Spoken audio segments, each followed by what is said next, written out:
Y puedes agarrar la cámara con tu es que se me va a caer.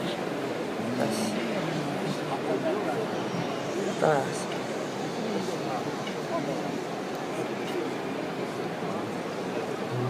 Ahí está México. México. México. Ronan, Ravonan, Ramaisai. Toma foto.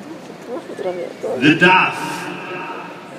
It's become so common an expression that it is no longer the daf yomi, but merely the daf.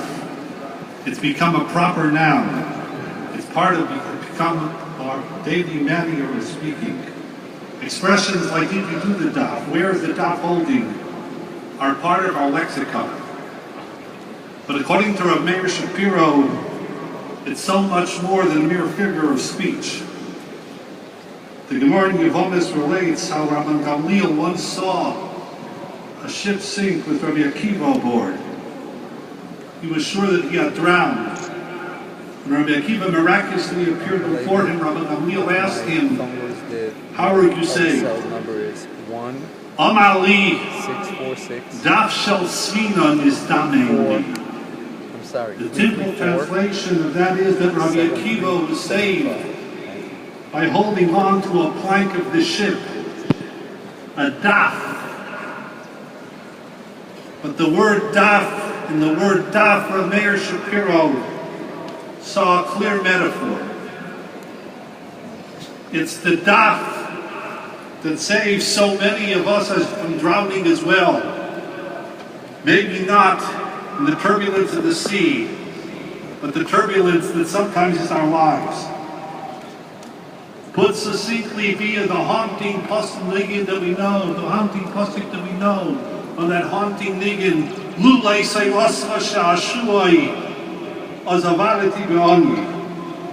If not for your Torah that was my delight, I would have been lost in my pain. And this is what Rav Meir Shapiro tried to convey.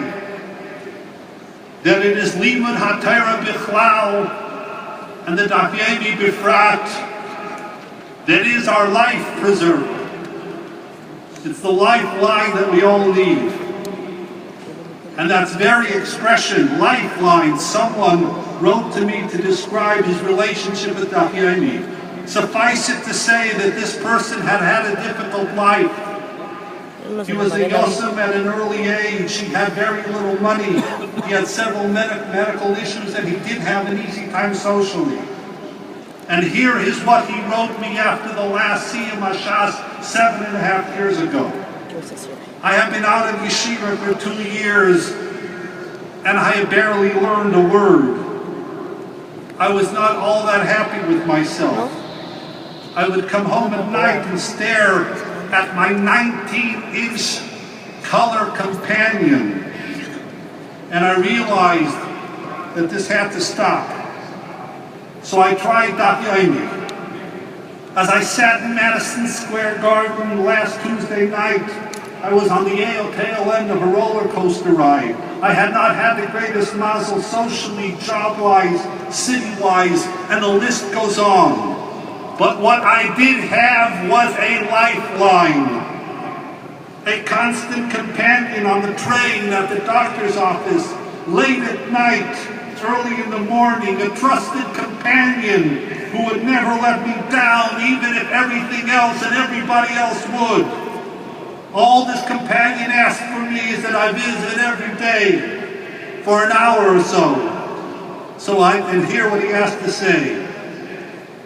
It's the same message that the Ger Rebbe once told at Sabracha Yid, a broken Jew who had recently lost his wife and was very, very lonely, and he cried to the Rebbe from the depths of his solitude.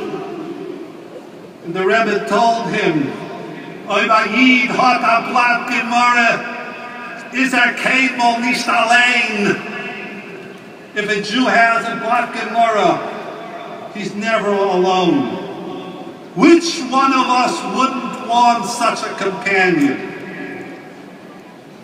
Limud HaTorah is so much more than just another mitzvah. It is life itself. Those words, Ki heim chayenu v'yarech yameinu, are to be taken literally, which helps us explain the famous Gemara in Masechta Yuma that Hillel Hazaken used to spend half of his daily wages to gain entry into the Beis Medrash. And one day when he couldn't find work and had no money, he went up to the roof in the dead of winter and listened from the skylight. Olav Nislas Ale Al Pi Aruba Kidei Sheyishma Divrei Elokim Chayim Mipi Shmaya V'Avtaliyim. The Chafetz Chaim asks that this Gemara seems to contradict the well-known halacha that one should not spend more than 20% of his assets in the performance of a mitzvah.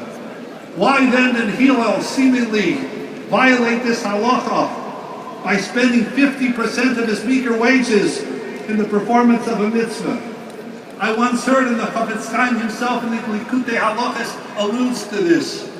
And that is because the Gemara uses an expression that the Gemara rarely uses. Matter of fact, it's the only time in all of Shas Bavli that the Gemara uses this expression to describe a shear. And that is, Kinei Sheyishma Divrei Elokim Chayim Bishmaya V'Altaliyim. This wasn't just a shear. This wasn't just another mitzvah. To Hillel, this was Divrei Elokim Chayim. This was life itself. And for life itself, there are no spending limits. To Hillel, this was his lifeline. And when he couldn't afford it, he listened from the skylight. Hillel truly believed in those words, Kihem Chayenu V'Erech Amein. And on some level, we all feel like this, perhaps not consciously, but somewhere in the recesses of our souls, we know this to be true. Rabbi Aaron Papern was a chaplain during World War II, and after the war was over, he would visit DP camps to provide for the needs of the Holocaust survivors. And we'd ask each of the survivors, "Was darf dir?" What do you need? And the answer would invariably come back, "Ich darf a paar Shich." I need a pair of shoes. Ich darf a paar Hosen. I need a pair of pants. However, there was one Yid. His name was Mr. Seeger. He was a Bonover Chassid. He had a strange request. When Rabbi Paperman asked him, "Was dafti, what do you need?" His response was, "Ich darf a Bove Kame."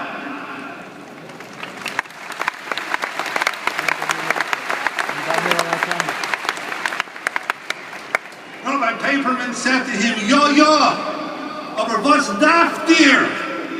What do you really need?" And again, the same response, "Ich darf aber kame."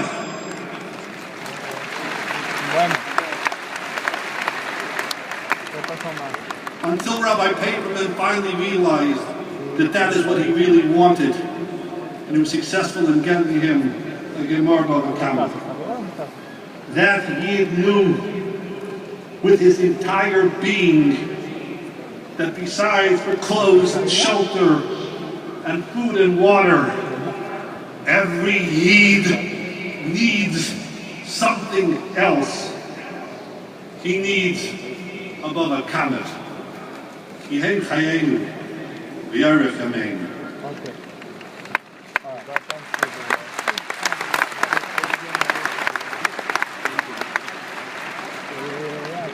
And there's another factor that motivates people to learn the Daf Yomi, even in our day and age.